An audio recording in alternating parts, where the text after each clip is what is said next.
So what's up mga ka-Dick Ride? Yo. So ngayon ang content natin ay tungkol sa shock ng motor. So meron tayong mga shock na motor na medyo mahal, peke, saka murang brand. So itong i-review natin is itong nakakabit sa atin, saka yung isang peke na brand. So itong nakakabit sa atin kasi is dito sa scooter natin ay KYB shock, na kilala din natin na kinakabit din sa mga kotse. So yung bakong kakailangan na kotse na nakakabit sa kanila, KYB shock din. So inisip ko okay din ang KYB shock sa motor kasi nga sa kotse ginagamit din, diba? So ayan. At yung isa naman na brand na ano natin is YSS. So hindi siya yung YSS na original na napakamahal, na abot ata ng 10,000 pataas. Hindi ko sure kung magkano yun. Ang pinag-uusapan natin dito yung binibili ng karamihan na YSS na Class A. So yun na nga, maraming sa ganitong brand ng scooter na Panay, siguro ewan ko sa ibang scooter din kung may mga bumibili ng ganon. So yung YSS kasi na original hindi afford. Siyempre napakamahal naman talaga yun para sa isang scooter, diba? Kaya iba bumibili nung peke na YSS or pampalubog na loob na sinasabi nilang Class A, na which is ganoon din naman, Class A peke, hindi siya orig kaya peke siya. So discuss muna natin yung KYB shock. KYB kasi mura lang naman, alam ko nasa 1.5 lang ata to, depende, iba 2K benta, iba 1.5. So wala siyang baso katulad nung YSS na nabibili na may baso, na kahit yung Class A may baso, yun ang alam ko.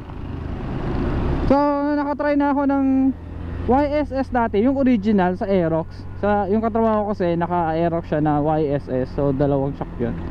So tinry ko yun, perfect na perfect yung ano nun, yung pag-absorb ng shock.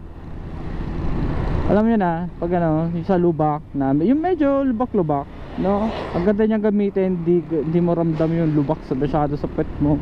Parang wala nga eh. So yun yung original na YSS.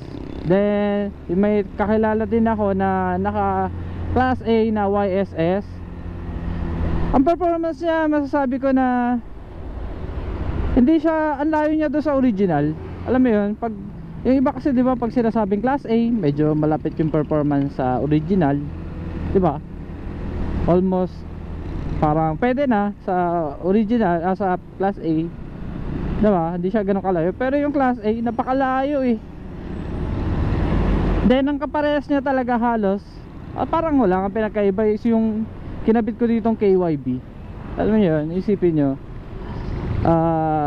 bakit ka pa magbibili ng Class A na alam naman natin peke, eh kung meron namang mas cheaper na brand na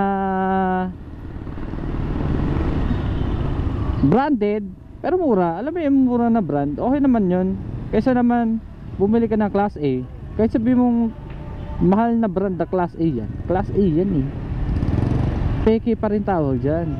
So pag yan na try ng ano, pag yan may tropa ka, nasabi mo, uy naka YSS ako, eh yung tropang yun, tropa mong yun, meron talaga siyang legit na YSS na shock, so tinry niya, mapapaya ka pa sa dulo, diba?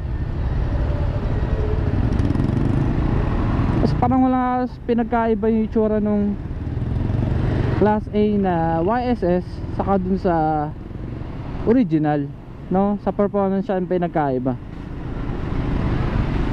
Eh di mag ano ko na lang, cheaper brand ka na lang. Tulad ko, hindi ko afford talaga yung YSS, aminado tayo dun, hindi natin afford yan, napakamahal nun.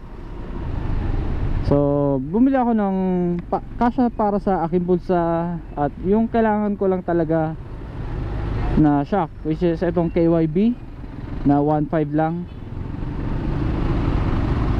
na sulit din naman kasi nagagamit ko siya sa endurance. Laking tulong natin sa kanya nito nung endurance. Tsaka pag may back ride okay din, hindi na masakit sa puwet. Yun, traffic.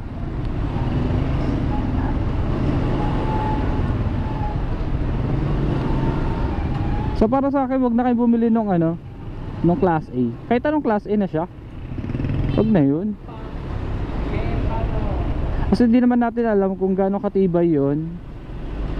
So wag na nating ipatronize yung mga ganun. Kasi meron ito, itong Benelli Paneria ko, uso yung dito yung ano eh, YSS na class A. Kasi nga 'di ba, napakamahal ng class A na original. So binibili nila yung class A. May nag ano nun eh, sa isang group chat na sinasabi niya, class yun na lang daw ang bilhin kasi maganda din naman daw. Oo, maganda pero hindi siya katulad ng original na YSS. So para sa akin, wag nyo nang bilhin yun kasi parang pinipilit na lang nila maibenta yun. Mahal din, may presyo din eh, 3.5. Isipin mo 3.5 class A, diba? Peke 3.5. Tapos itong KYB original, cheaper brand, 1.5, diba? Or 2K, syempre papakabit pa. Huwag na kayo tumulad dun sa ano, sang grupong yun. Nakakatawa yung mga yun. Sinabihan ko kasi na ano, wag na mag class A kasi mayroon namang murang brand na same lang din naman ang performance dun sa class A, pero at least ito urig, hindi siya class A, di ba? Ano mo naman yung branded na class A, di ba? Parang bumili nung ano dati, alam ko kung naabutan nyo yung Nokia, yung mga Nokia dati na mayroong class A, di ba? I mean China phone na Nokia, di ba? Naabutan niya yan kasi nakabili na ako ganun, diba? Diba? Nagpa-function din pero ang layo ng performance eh, malayo, saka nakakaiya doon sa mga tunay na naka-original. So yun lang. So don't buy that shit. So uso-uso yung salitang shit sa social media ngayon. Yan, don't buy that. Sayang pera, 3.5 din. Bili na kayo ng mas murang brand. Hindi ko ina-advise yung KYB, nabi nyo nang bilhin nyo. Pero kung wala ka ibang makita, subuko na yung KYB, okay din yun. Yun. So this is Nick Ride. Ride safe. Ciao.